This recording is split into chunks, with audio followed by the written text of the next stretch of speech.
I just nearly done the ultimate. Drinking water, paintbrush water. Guess which one I just nearly drank?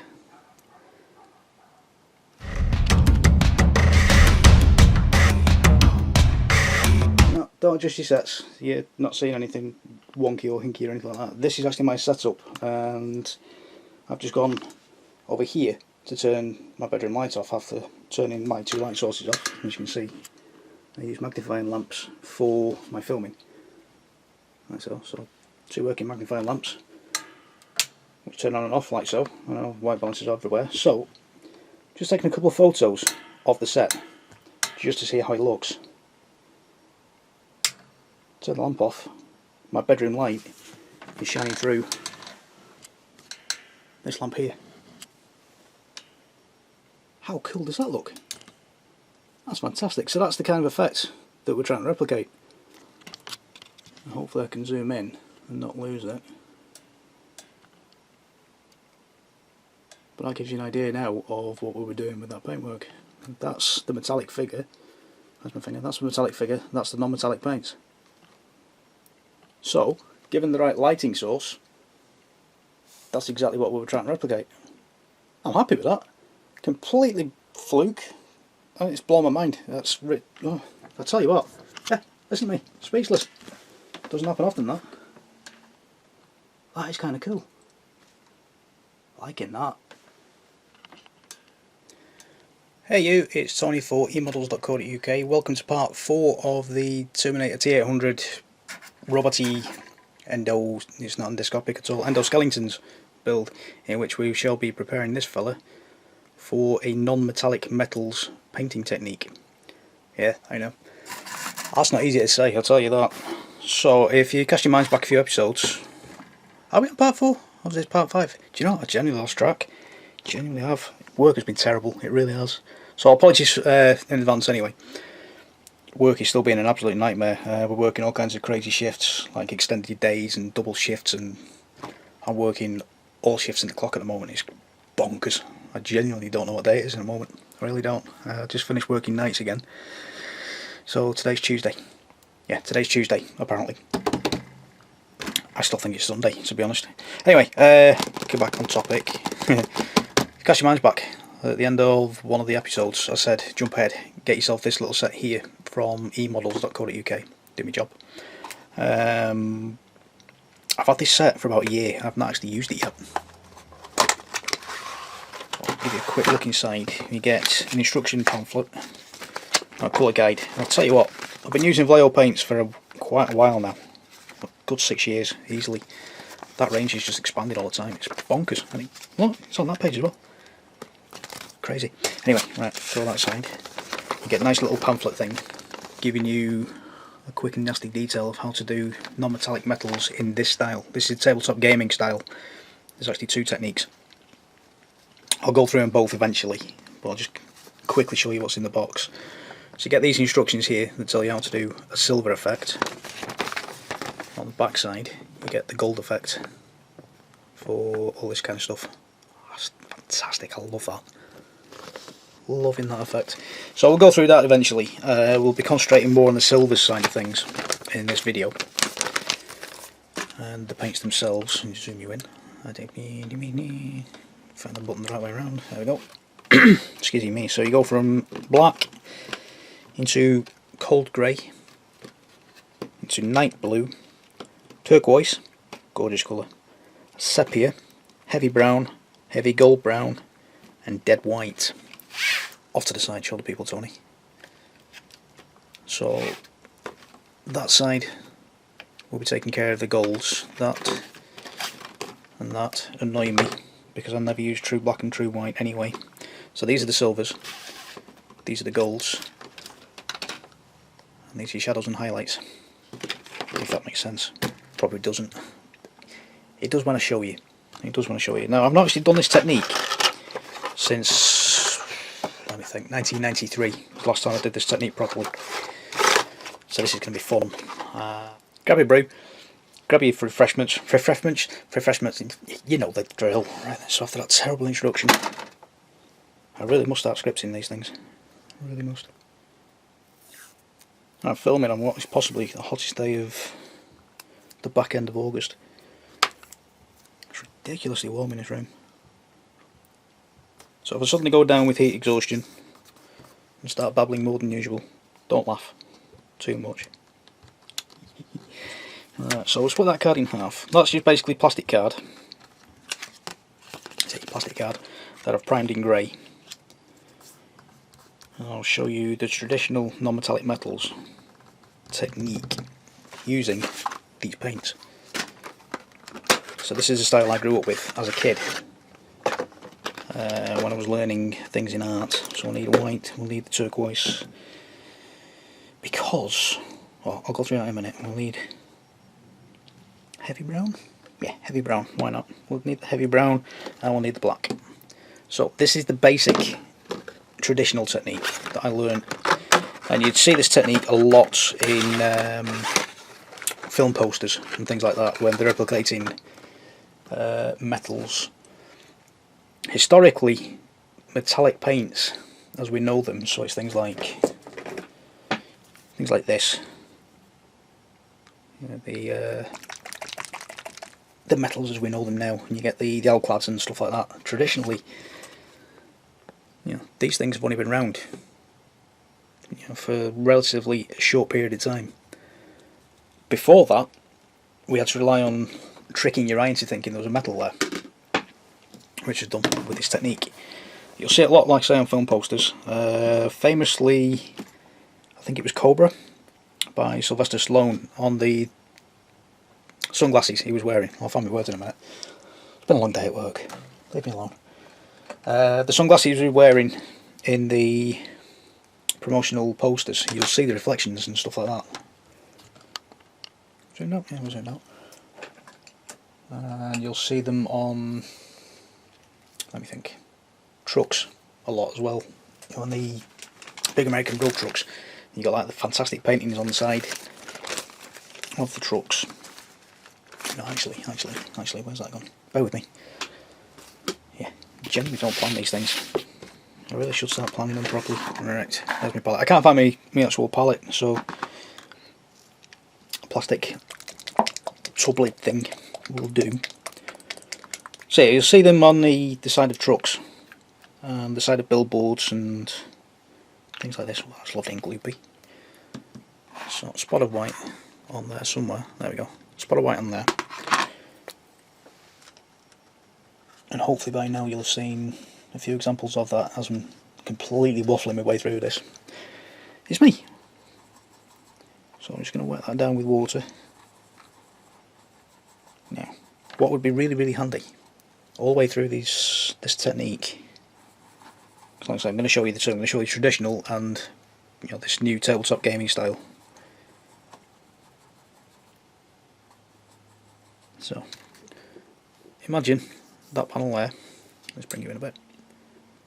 We'll need a horizon, a sky and a foreground, as you can well imagine. So if I pick a section here, and this is really rough and ready, this isn't the you know, the true way of doing this. This is just a really quick and nasty demonstration.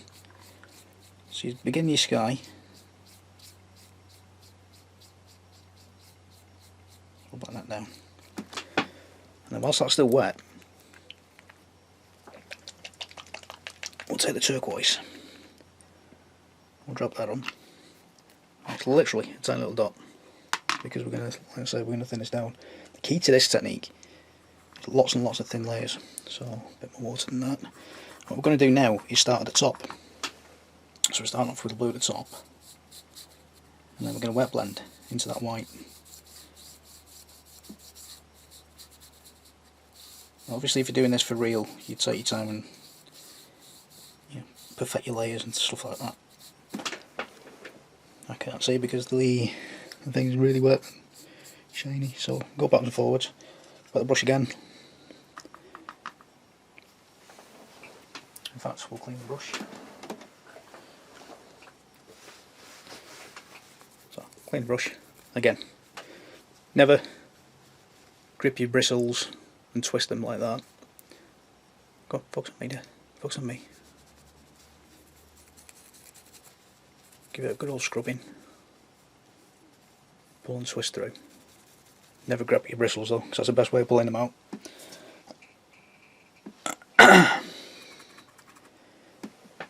So I'll turn that down again. I'm just basically want to blend this together. So you're working from dark into light. So I can't see because it's too shiny.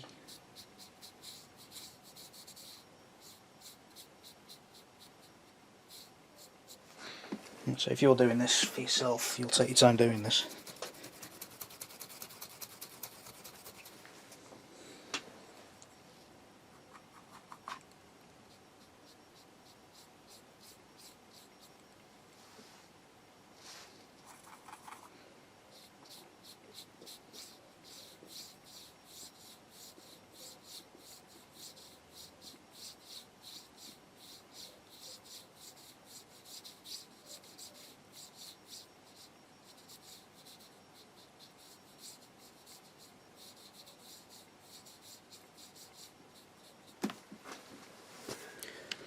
Okey-doke. Right, I just got a little bit disturbed then.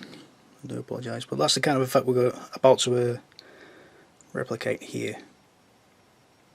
So as you can see there, just zoom in a little bit. So we've got the sky going from really dark turquoise into light, as you can see at the back there. And then you get the black for the horizon itself. I know, I'm using black. So I just need a tiniest little dot of black. It's incredibly goopy paint, but once you wet it, you know, I used the tiniest dot of blue as you saw, and that's how far it's gone with just the tiniest amount of water. So it really does go a long way, this stuff. So again, just off to the side, just wet that down a little bit, possibly a little bit more. So that tiny little dot, it's going to last quite a while.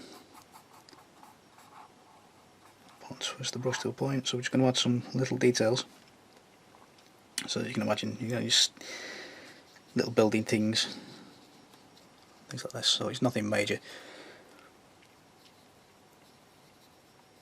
You'd see this technique a lot during the 50s and 60s as well, you know, when they were advertising the Cadillacs and, you know, the old classic cars that I genuinely can't think of right now. I can see them in my head, but I can't think of them. But you see them in the adverts for that, and the chrome strip on the bumpers and things like this would be done with this technique.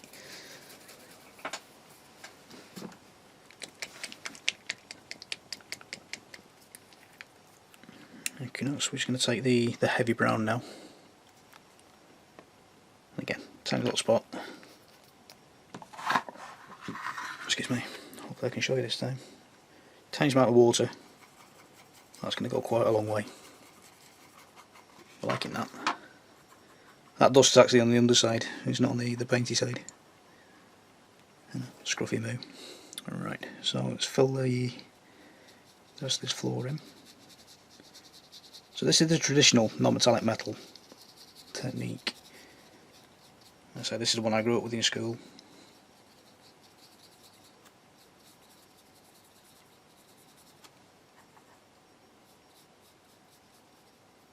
Really quick, really nasty.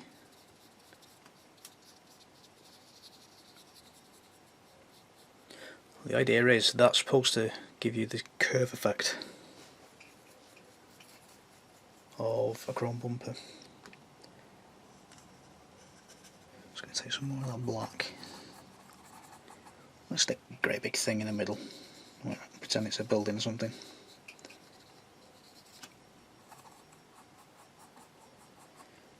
So if you were doing this for yourself, you know, do take your time. I'm actually quite limited to filming time again at the moment because of work and things like this. So there we go.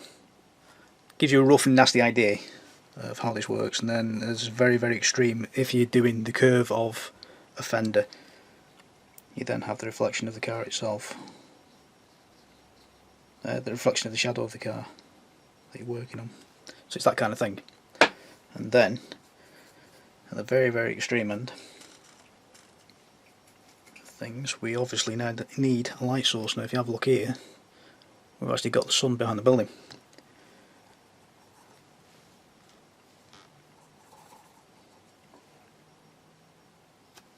It's possibly a bit too white.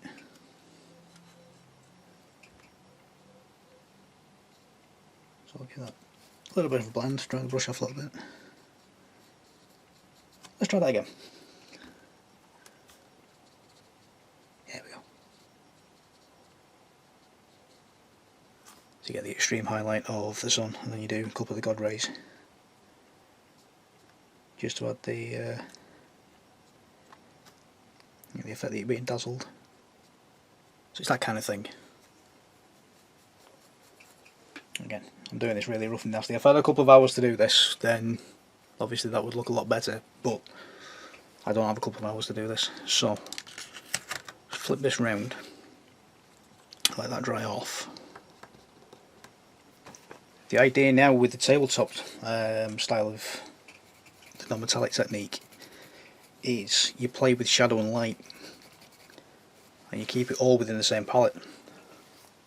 So leave the blue out. We'll still need the black and white, but we need the grey as well now. So it's the same kind of thing we were doing with the base, where behave yourself, get in. Yeah, where we had the grey itself, and we were using black and white as highlights and lowlights.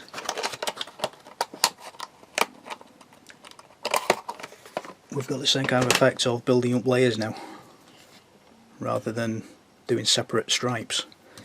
So just bear with me a couple of seconds, because I do need some props to help us out with this. Right, I'm back. Right, so using some coins of the realm whilst that's drying. The tabletop gaming style of non-metallic technique, non-metallic metal technique, yeah, that was right, works in layers. So if you can imagine, that's primer. I know I've got money, it's not much. So we've got primer, then we do base coat. So you can imagine, okay, so we've got primer, so we'll do black in a moment or two. What we need to do then is mix, because that's our base coat itself. We need to mix some of the black with the grey, just to darken the grey down a little bit, and then we can build up through the layers. So you can imagine, I don't know, 2 parts of that to 3 parts of this, 2 parts black, 3 parts grey, right, use your words. And we build up the next layer, so 1 part black, 3 parts grey. And you build up your next layer, 1 part black, 4 parts grey. The next layer is grey itself. Your next layer is 3 parts grey to 1 part white. Your next layer is 3 parts grey, 2 parts white, and so on. 3 parts, 3 parts. And you build up your layers. Hopefully that'll help give you a better idea of how this technique works, which is basically what they tell you here. So as you can see, just focus. That's what we've just done with the coins of the realm. So we're building up the layers from dark into light, and then from the side that's what it looked like. So in this valley here, so if you can imagine, that's a panel line in this piece, that's going to stay darker than the highlight areas, which is the raised panels, which is what we can see beautifully in this corner here. Now that is actually true white on that corner, and that's what this technique heavily relies on. It's a light source, and that's the downside to this as well. Whereas, where have we gone? True metallic paints reflect every single piece of light in the room. So I've got a spotlight there, I've got a window just up there. It's actually reflecting 3 points of light at the moment. The non-metallic technique is relying upon one light source, so you've got to try and figure out where your light source is going to be to start with.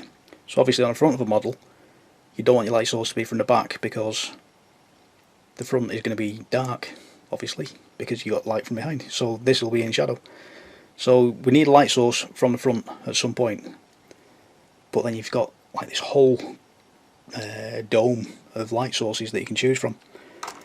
Now this technique is used a lot by expert painters as well. So you can imagine 1/9 scale busts. I've lost Dave. Where's Dave? Dave's gone. I've lost Dave. I've got a 1/9 scale bust. He appeared in the Rossi video, if you remember that far back. When I was showing how to do faces. He's gone. Where's he gone? He was here before. I saw him. I said hello. Aha! There's Dave. Hello, Dave. Oh, sorry. I couldn't stay still until I found Dave. Right, there we go. So there's Dave. So if you can imagine that the top half of the helmet, I'm going to stick that in his head. Like that. So you can imagine that being one of those massive, great big medieval helmet-y type things. This, if we painted it in metallic paint, would look just all kinds of wrong because the scale's not right for metallics. It just looks odd. It really does. Trust me on this. As you can see there, we've got light sources hitting in certain spots. So we've got a beautiful shine here. That's where this technique would come in really, really handy. It shows up like a dull metal rather than, you know, rather than bling. So it actually looks more realistic. It's bizarre how it works. It really is. I'll give you a quick and nasty demonstration in large scale because I'm not convinced I'll be able to zoom you in close enough to show you on here. I'll do my best. The detail in that figure's minute. It really is.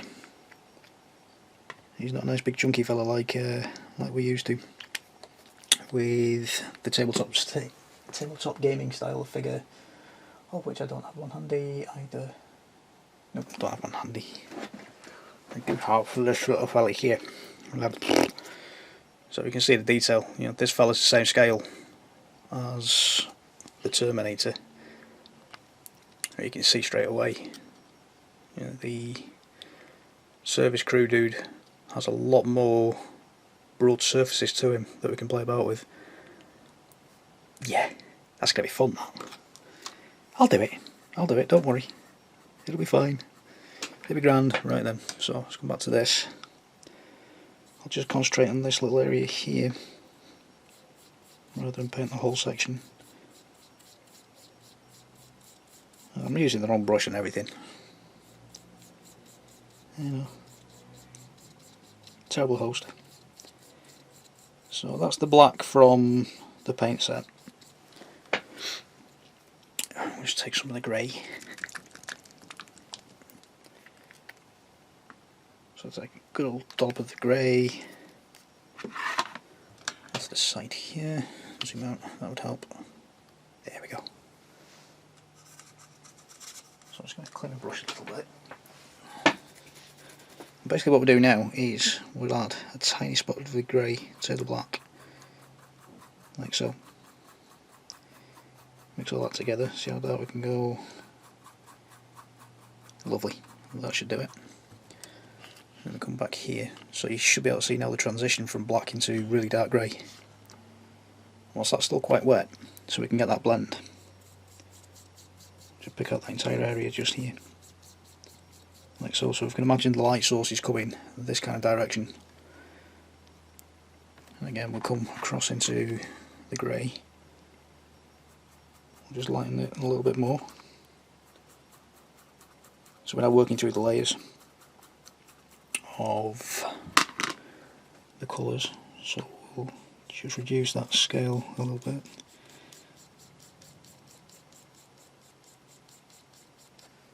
What we should see is that's drying, is black going into dark grey, going into light grey. So add some more grey to the mix.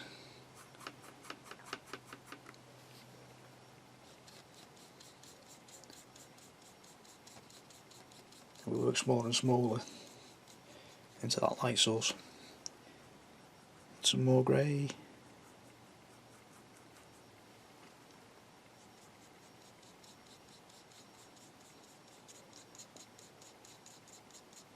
Like so.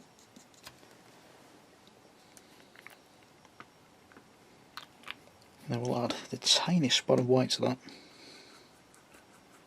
just to lighten it up a little bit more.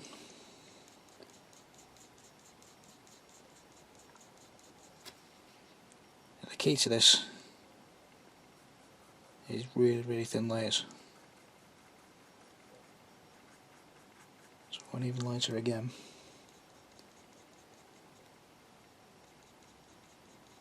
Like so. Don't think we're quite ready for true white yet. So we'll really light grey.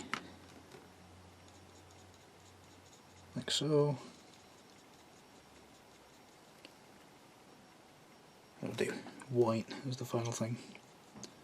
Give that a little blend. Oh, so we've still got a couple of shades of grey left there yet. There we go. Let's go white right at the end. Like so. So we've got that blend now, as you can see. It's going from black into dark greys, through into the lights, into white. So that's a really large scale version of the technique. Again, it's not brilliant, but yeah, we'll push for time.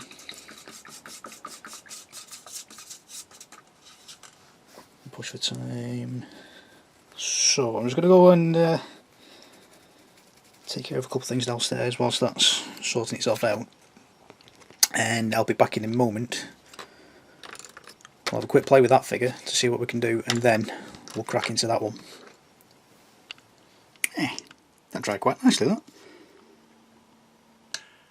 That's not bad at all. So you get the idea now of the transition between black into dark grey, which was just there, into the grey, and then through the lighter shades of grey into the white at the end. So, because he's already black, I'm thinking we want a lighter metallic. As you can see, I've had a quick nibble with him there, with a couple of different shades of grey. So what we're actually going to do is base coat him completely in grey to start with. So we want quite a light metallic. So a little dot of grey, just teasing the outshot. There we go. So it's box standard base coat, so we'll thin that down a little bit. As you can see, it's still a quite huge daub of paint at the end. I nearly put my finger in the paint then. So it really is thinning down quite beautifully, this stuff. So quick and nasty snotty base coat, a couple of light layers should do that. As you can see, I've still got the primer coat showing through, so that's fine. We'll do a little fade cut in a second or two. Show the second layer being applied.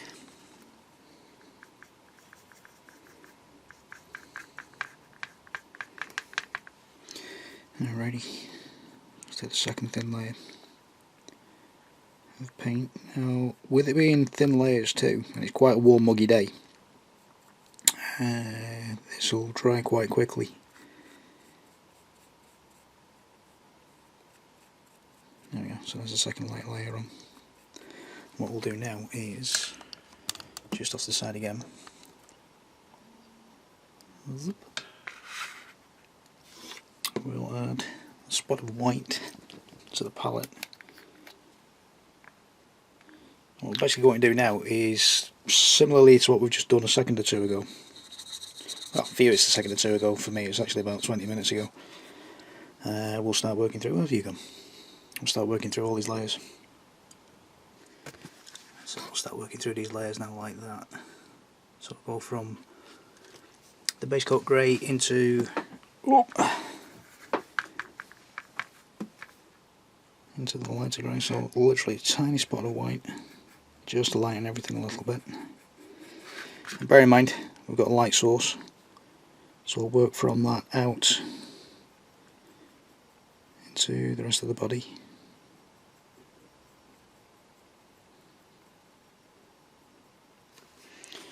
Just dry the excess off my brush a little bit, and then do a quick blend, if we can, into the rest of the body.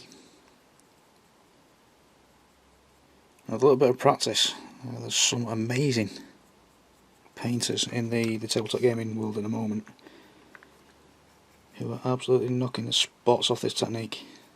Knocking the socks, smashing it out the park, all that kind of nonsense. Alright, so we'll just lighten that again with some more white, go back to the light source.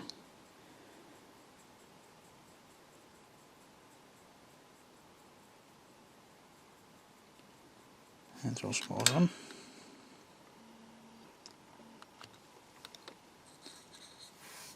And then a touch more white again. So we're going to go ever lighter as we go along now. Back up to the light source. Now there is a risk, because I'm working too wet and I am rushing through this. I might start stripping the layers back a little bit, so I was going to kick in the air compressor for a few seconds with my airbrush. You can do this with a hairdryer as well, I suppose. It's a bit of a gamble. I'm just going to use air only.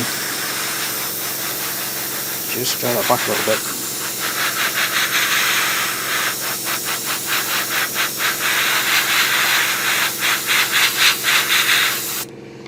Like so.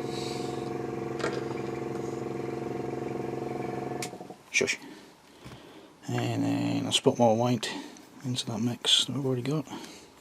So just off to the side, you'll see that we're getting ever lighter on the palette.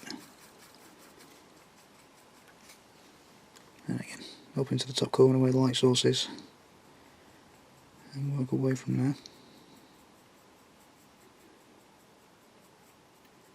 And think of where your shadows will be as well.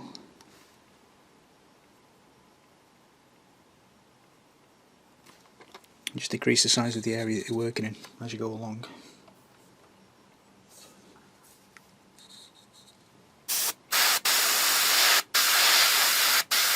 Just a tiny little bit. And then even more white. You can do this in like 1,000 different layers to get the subtle blend that you're after. Just decrease the size again, like so, and just basically keep working away at that technique, like so, going ever smaller each time. Let's give that another try back. Ooh, hiss, hiss, hiss.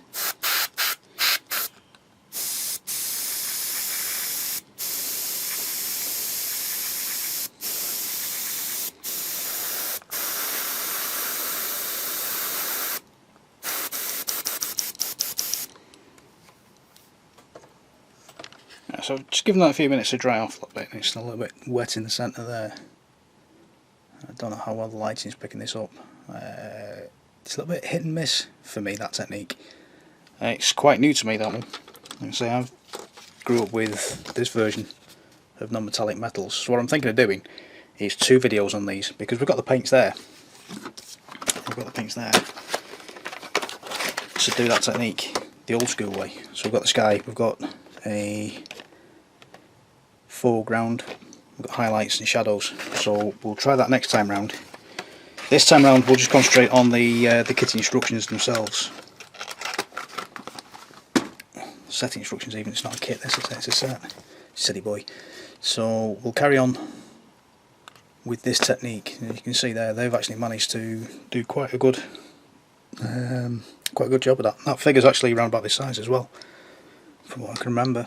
So it's doable with a bit of practice. Like I say, I'm not familiar with this technique, I'm familiar with the old version of the technique, so we'll give it a go anyway. It's all a learning curve, and this is the best way of learning. You know, this is the first time I'm trying this technique. I'm getting stuck in with it just to see what happens. Best way of learning.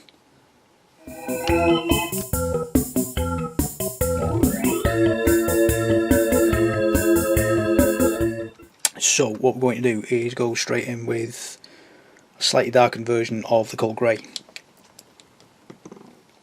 So let's come up again. So load the palette with the paints. Oops.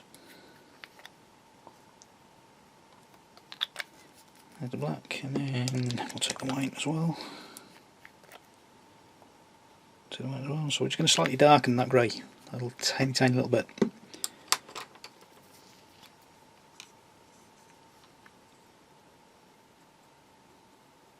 So I'll take a quite thin layer, like so. Tiny amount of black, just to darken it a little bit.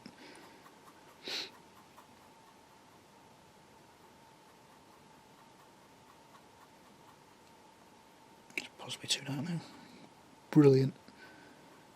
There we go. Right, that'll do. It's quite a thin layer. Arsenal. Right. Let's take the back of the dome. Or shall we? No, we won't like coming from this direction from the front. So we'll take a section here. If you can see, if I get a shot, that would be super. I'm bracing my fingers against the piece as well. So I'm creating this like cradle type thing. Let's come out a little bit, show you that. I'm creating this little cradle. And just off camera, my arms are actually resting on the edge of the table as well to eliminate any shake. Zoom out. There we go. So I'm quite stable. I'm not up away from the desk where your hands are going to start tremoring all over the place. Let's come back down again. You know, one day, I've had this camera now for close on a year. One day I'll figure out which way the zoom actually works.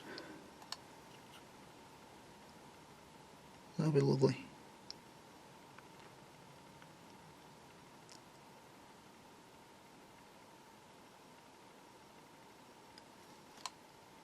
And how to stay in shot.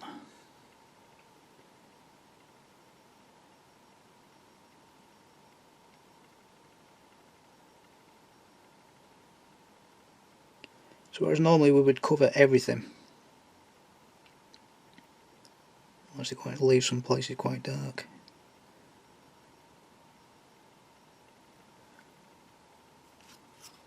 Like just in there, so let's get rid of the clip, because that's catching on the desk as I'm working. Go, focus, focus, focus, focus. So down in like this corner here, just in here, we're going to leave that quite dark. Just pick out some of the highlighty bits, like there, because that would catch light.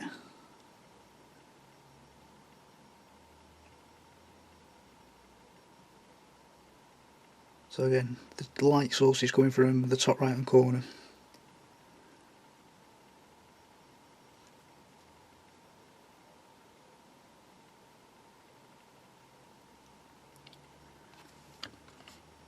See what I'm telling you, that looks like a face itself.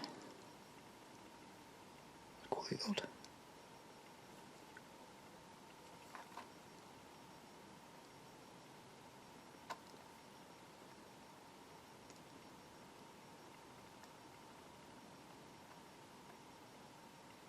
So even though we're going to paint this side of the face, as we come back for the rest of the layers, we'll actually avoid this side.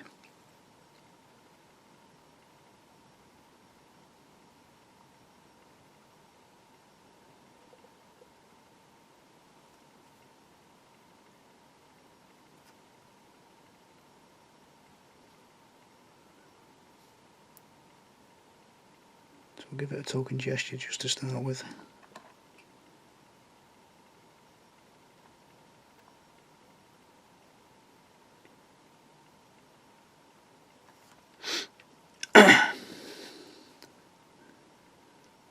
So at this point start thinking about where all your shadows will be and start planning for all that now. It might be that your entire model could well end up being base coated in grey anyway.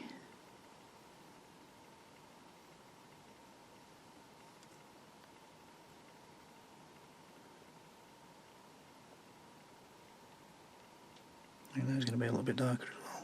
That little crease on the chest. Catch that last front vertebrae.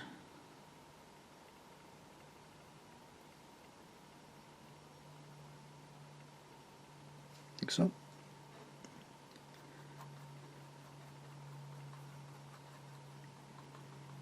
Like I say, if you can figure out how to do a wet palette, that would be absolutely ideal for this. I'm not that good. One thing I was never able to figure out. One day I will.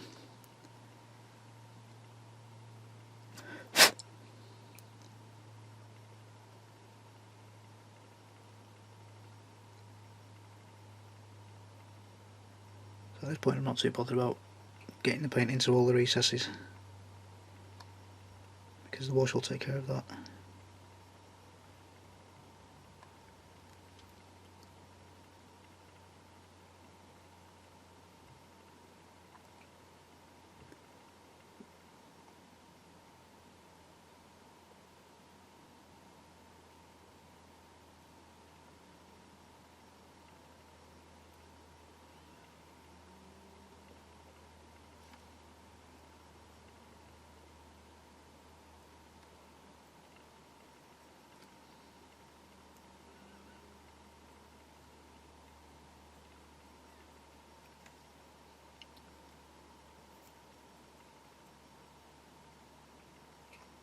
I'm hoping there's some lovely music playing at this point.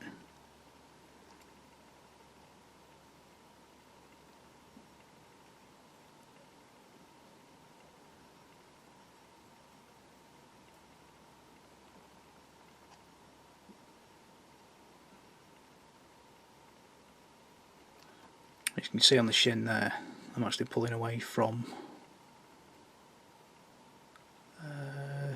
that little groove just down the side.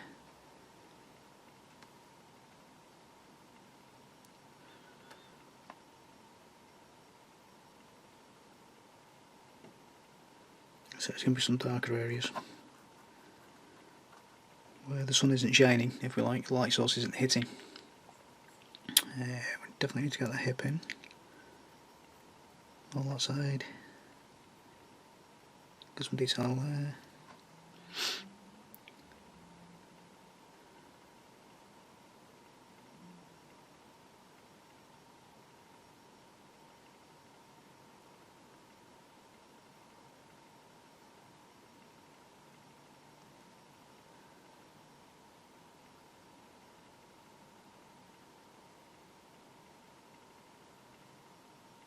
Let's do a really thin coat in the shadowy areas.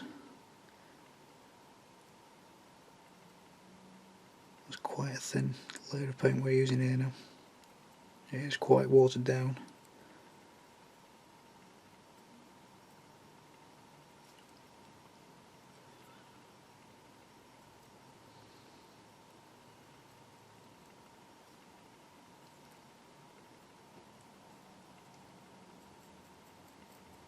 So it's mostly black showing through.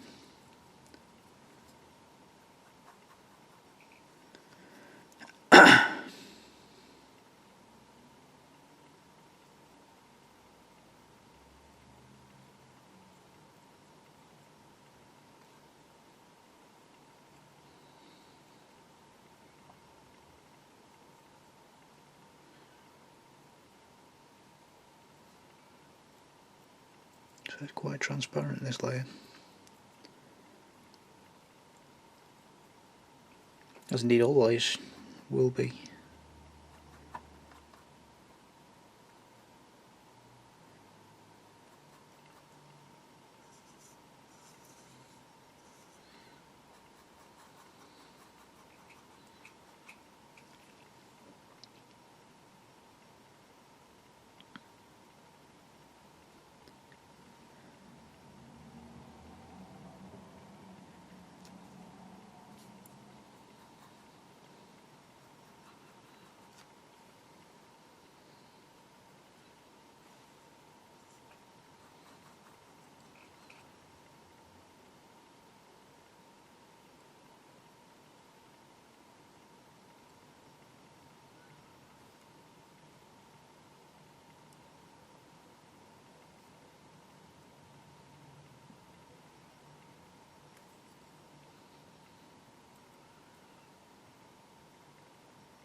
Focus. There we go.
well, snotty looking base coat layer.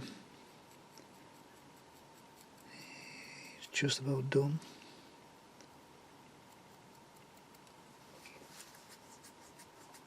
There we go. So what we'll do next is we'll go in with the true grey itself. So you can see there, it's slightly darker than the actual grey. So just going to give that a few seconds to dry off and do its thing. Just so we can see where we are. I'll come in with the grey itself and start picking out some of the edges. I'm back in a moment. I'm going to throw this camera out the window in a minute.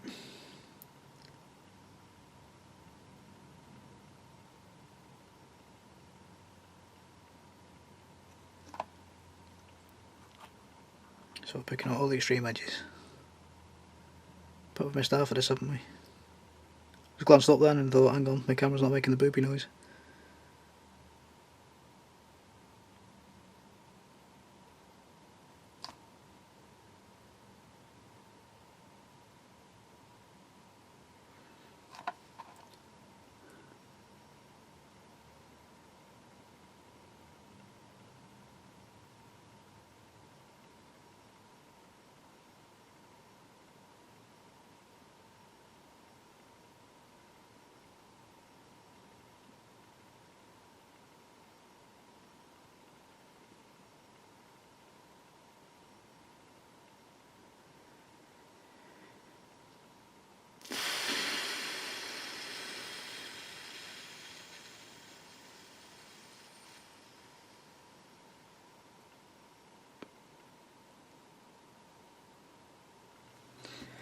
Oh, I'm going to throw this camera out the window in a minute.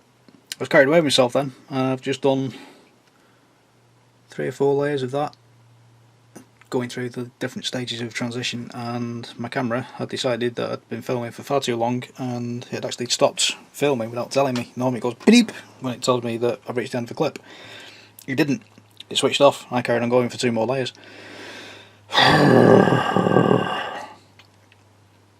So I'm going to breathe. I'll show you on the back side what we were doing. So, taking the grey that we did with the base coat earlier, and we lightened it slightly, or did we? No. That's the darkened grey, highlighted with box standard grey.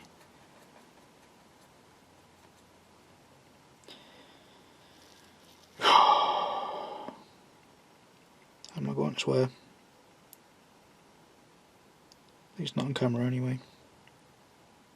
I have done it out loud when the camera was off.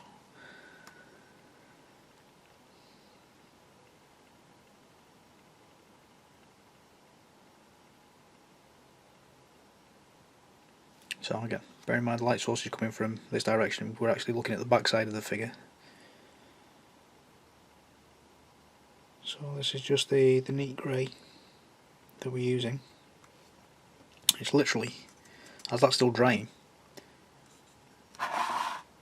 we'll take the tiny spot of white and we'll add it to that grey that we just had to lighten it up a little bit.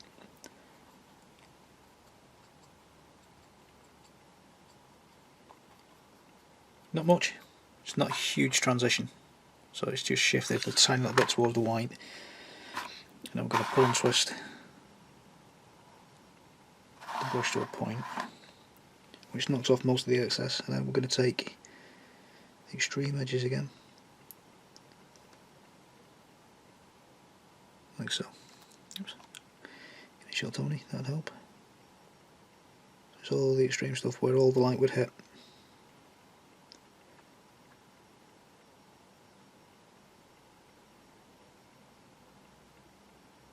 Down there, across these tops here. So I'm hoping I've caught it at some point where I've said it's like dry brushing but with a wet brush, which sounds completely wrong, I know. Instead of taking all the paint off the brush, we're just taking off all the excess of the paint. So it's just like this really thin wet layer on the brush itself.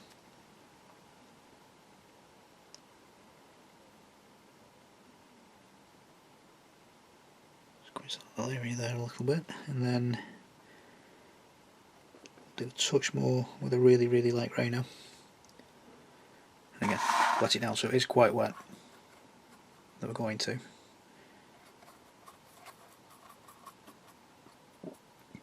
Need a really light mix. It sounds daft, but you need it where it's nearly water, but it isn't quite water, so it's like really, I don't know how to describe it. It's really fluid.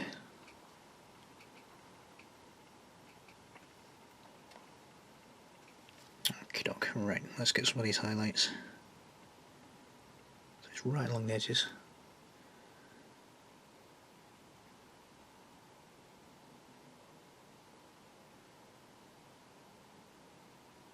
Like so. It's all the extreme edges now.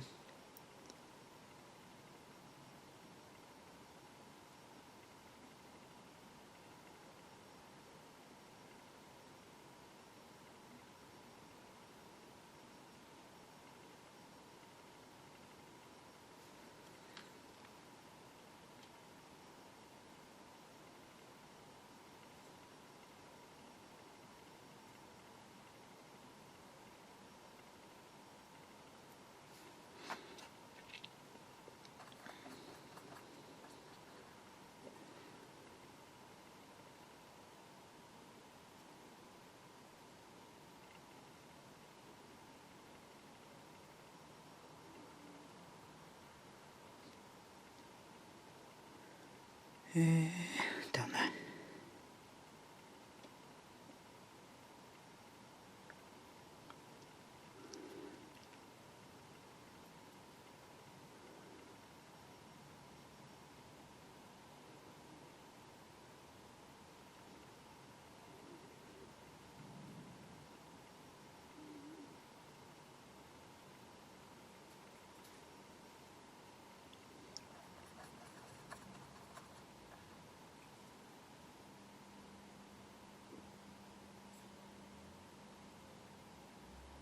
Not too bothered about the feet, so we'll blend the feet in with the rest of the diorama.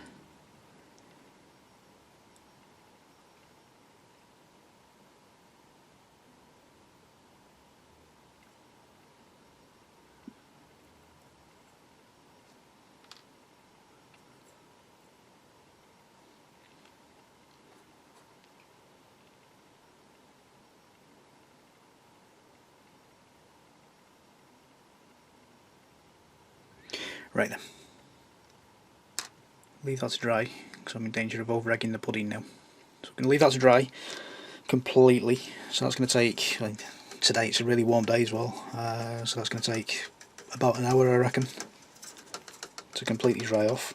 The advantage is as well, we've used really thin layers, so it dries even quicker than if I slapped on a big dollop of goop like that, which would take quite a while to dry. Really thin layers, the water will evaporate out quickly, leaving the pigment behind. So I'm going to go stretch my legs because I've been sat down for the best part of an hour now.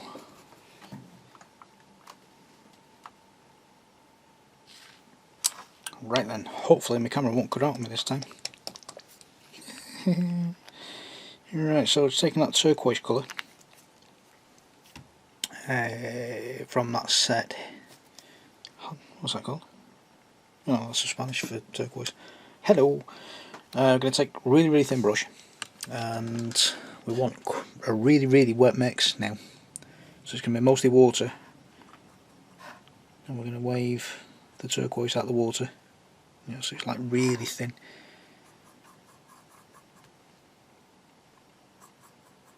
To the point where it's almost pure water. And then what we're going to do is I'm going to use this as kind of a wash. So according to the instructions, we now hit most of the little recessed areas, just to give it that kind of, that little sheen.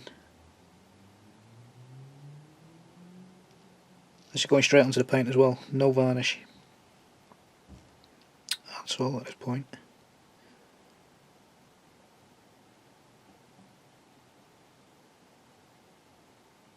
She's kind of freaking me out, to be honest.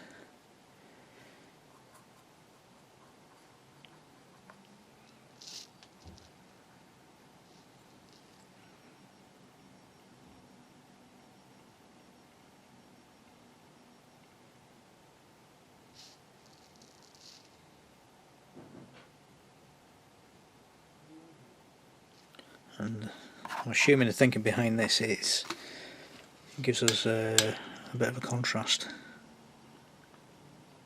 when we come back with a true white highlight.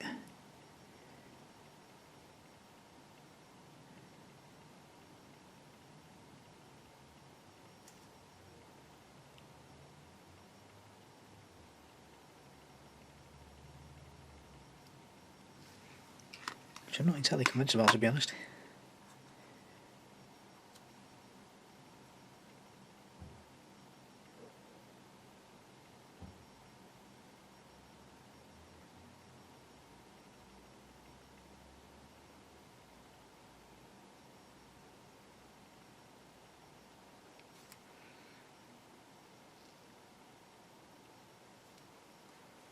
Yeah, I'm not entirely convinced with that.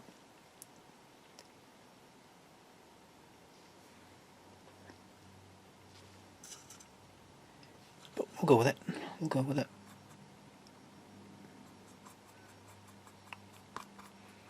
Like I say, there's no such thing as getting it wrong. It's all practice. This is how you develop your techniques and figure out what works and what doesn't work. All that kind of nonsense.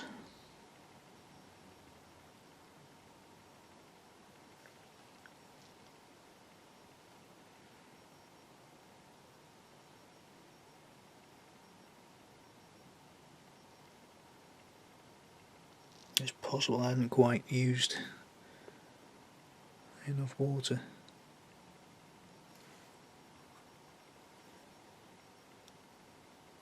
This is a lot more transparent, so hopefully when this dries it'll be a little bit more subtle and not as in your face, here I am, as it is when it's going on.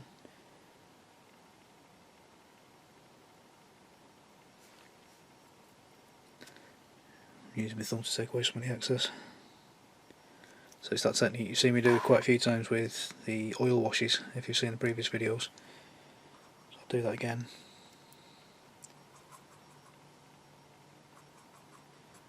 Wallop some on, and you end up with a great big puddle. There we go. So just knock the excess off your brush onto a piece of kitchen roll, or in my case, back of your thumb, if your kitchen roll is just out of reach. And you come back to the area you're working on, use the brush to wick away the excess. Dead quick, dead simple. The big mistake everybody makes there is they start panicking and go straight in with the cotton buds and start rubbing. No, you just make it worse. So stop, think, breathe. You're in control of it, not the other way around.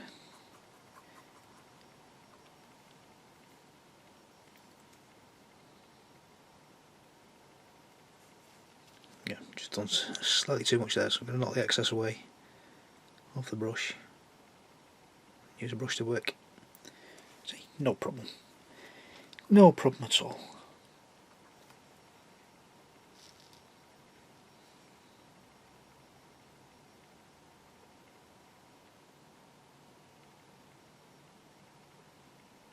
Yeah, there you go. It's not as in your face now as it's drying back. Still a bit shouty. It still lets you know that it's there, but it's nowhere near as bad.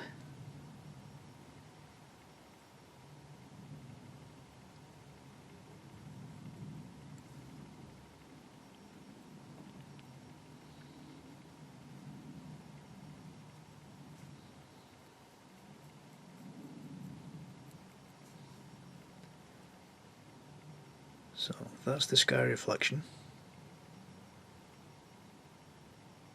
So we'll let that dry completely. Again, it's really warm day outside, it really is warm. It's what's getting on for 9 PM, something like that, and it feels like it's midday. It's that kind of warm. It's crazy. So that'll be drying in no time, that. Ooh, hello. So, as I'm waiting for that blue to dry on the figure itself, I'm thinking about a ground reflection. And I don't want to use the black because that might be too dark, so I was thinking of using one of the browns. And then I noticed These are game colour. This one, this one, this one, this one. These are game colour, and these are extra opaque. I've not actually had a look at that, so I don't know if they're actually gloopier than the regular paints are. This is something I'm going to have to learn about, because I didn't know about that. So I'm not too sure whether it's going to be a heavier pigment or not, so it's more like a primer.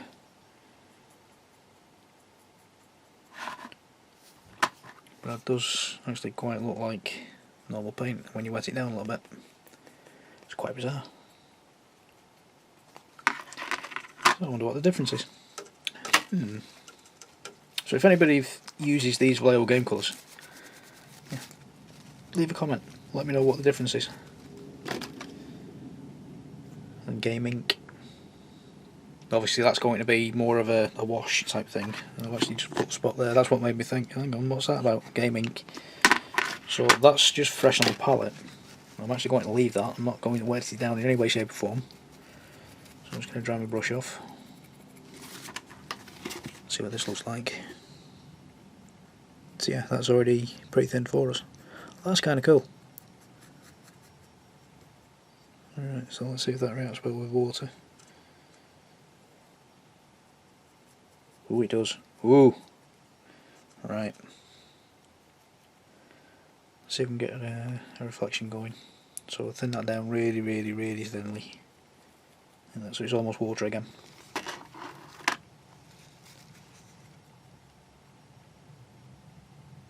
I'm going to have a quick play. Like I say, this is the best way of learning anyway. Get stuck in. See what works and see what doesn't work. So that's nicely thinned. Let's find a clear spot. Zoom in. Let's see if we can get a ground reflection going. So we'll come under the chin. Like so.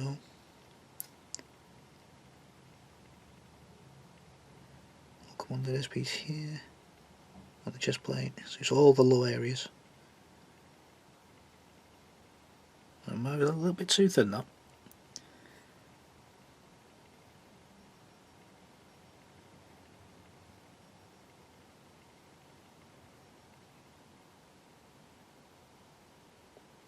See what it does.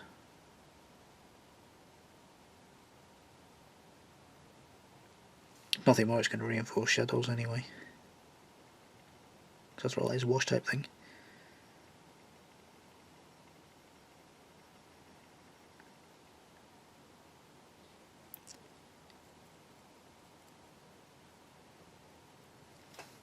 So think about where light won't be getting to.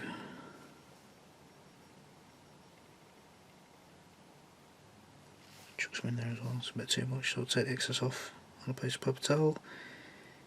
There we go.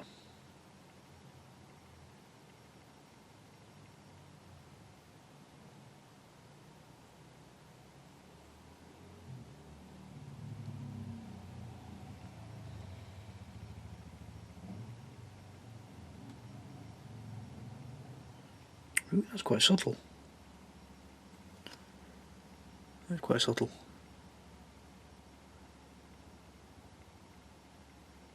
I like that. Let's get some in that crevice there. Just bring that out a little bit.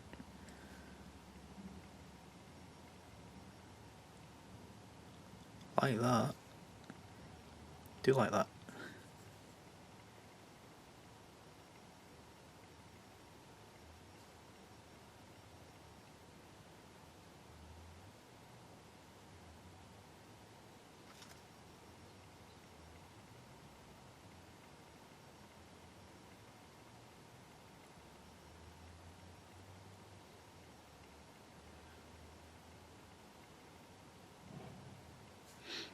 Awesome. Right, let's go over outside and give him a slap. Revving his bike out whilst I'm filming. Nerve.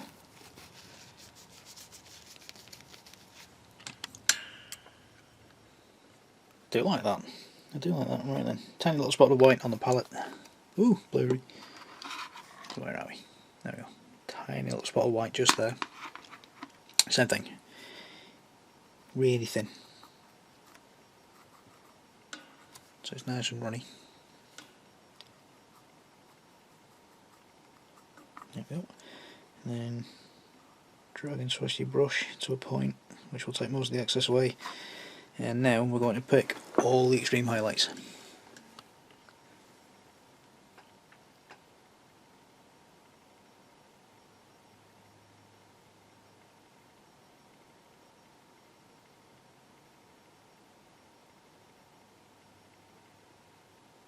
Like so.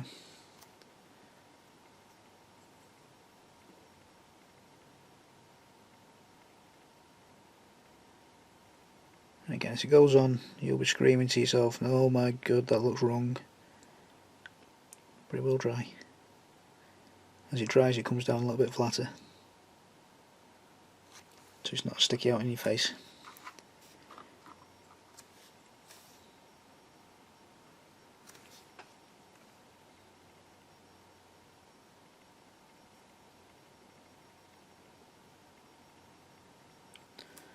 Think about all the extreme bits where the light's going to be picking up, bouncing off and reflecting and things like this.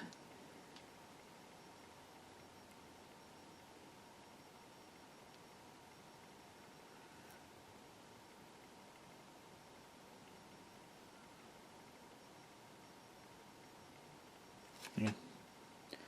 Bear in mind, light source is coming from this kind of direction.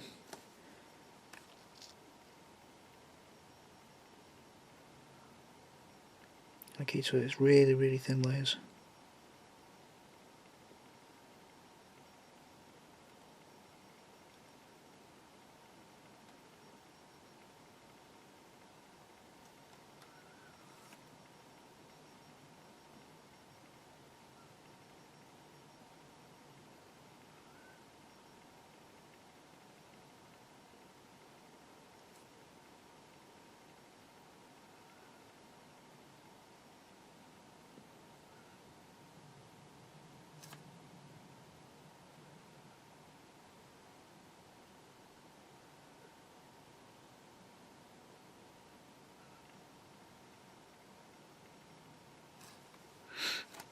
Quite therapeutic, this.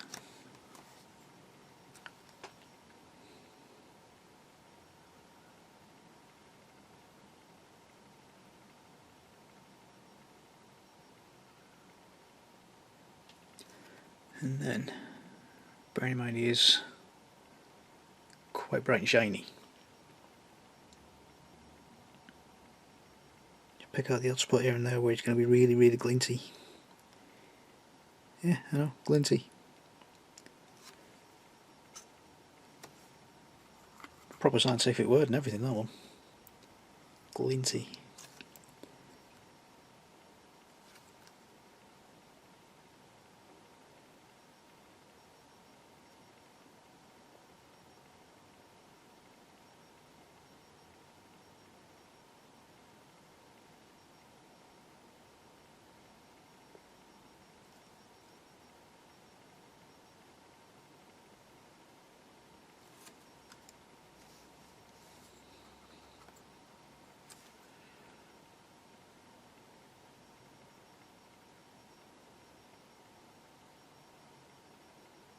It's quite a versatile set, this.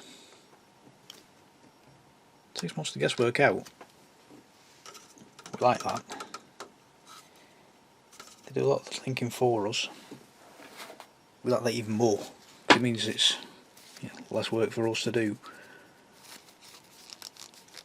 It'll take a bit of getting used to doing that technique. For a bit of practice we could get that sorted out, I reckon. So we'll leave that episode there, because it's gone on for like 3 days now. 3 days in one sitting. That's great. So we'll leave that there, just bring in the other fella. A little comparison. So up close,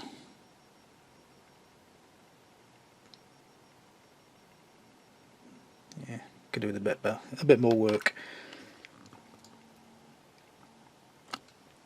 But at a distance, we've got that kind of effect where it's all glinty. Jury's out. Jury's out. I think I need to practice that one a little bit more. So we'll leave this episode here. Next episode we'll do the traditional non-metal metallics. Non-metallic. Oh, hang on. Non-metallic metals. Non-metallic metals. We'll do this traditional style. Because in between a couple of these layers drying, I've been having a look at other photos. Where's my phone? There's my phone. So next episode we'll try and replicate this kind of thing on the model itself, now that I've got a little feel for what the paints can do. Yeah, get that set, it'll come in handy, trust me, it'll be fine, it'll be grand. We'll get this sorted out between us. Right then, the non-metallic metal set from Vallejo, yeah, yeah, I think that's how you say it. Available from emodels.co.uk. Get away from all the shiny stuff. Bob along, spend some money with them. Cracking bunch of people, they genuinely are. And just make sure all the tops are on before I put this away. I promise I will have a little bit more practice with that. We'll come back and we'll do a proper go with this. As always, thank you so much for stopping by, sitting through this nonsense, and I shall see you next time. In the meantime, take care.